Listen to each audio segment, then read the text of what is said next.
کتاب مبارک صحیح بخاری، اگر این را دوستان ریکارد بگیرن نشر کنن خوب میشه، چون ما کوشش میکنم که بعد از این روزانه یکی دو حدیث بخاری را به همین شکل از کامپیوتر بیارم بخوانم و توضیح بدم و کوشش کنیم که این کتاب صحیح بخاری را پروبالش کنیم، پروبال به اندازه کنیمش که دیگر همه جفنگ های این کتاب که در زیر خاک نهفته بودن، همه اون جفنگ هایش را باید به مردم و به ملت معرفی کنیم.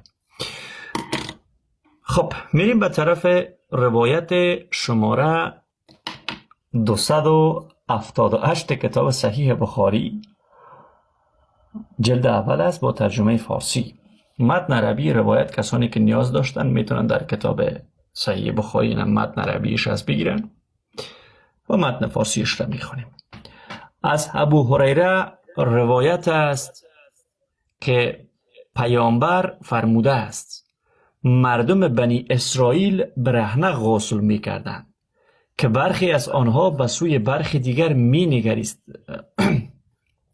مینگریستند، یعنی نگاه میکردند، مینگریستند و موسی به تنهایی غسل میکرد. آنها میگفتند به خدا سوگند که موسی را هیچ چیز از غسل کردن، میریم به صفحه بعدی، از غسل کردن همراه ما باز نمیدارد بجز این که وی فتق دارد، یعنی دبه است.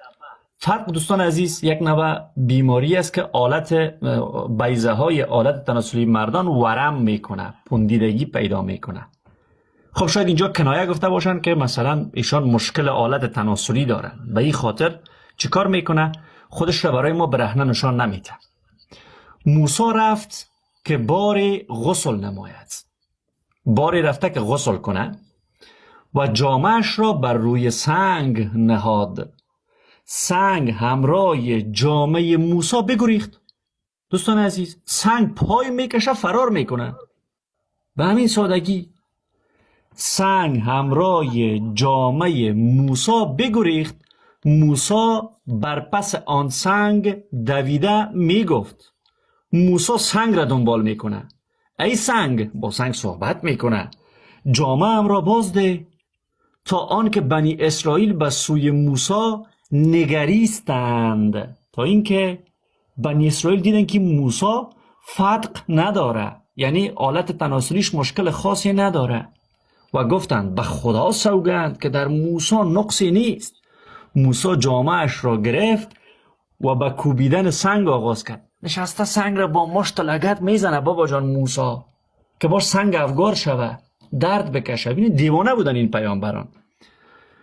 ابو هریره میگوید به خدا سوگند که هنوز نشانه 6 یا 7 ضربه بر سنگ باقی مانده است. خب دوستان عزیز، شما ببینید اینا با این کتابایشان، با این جفنگیاتشان میاین که با ما مناظره کنن.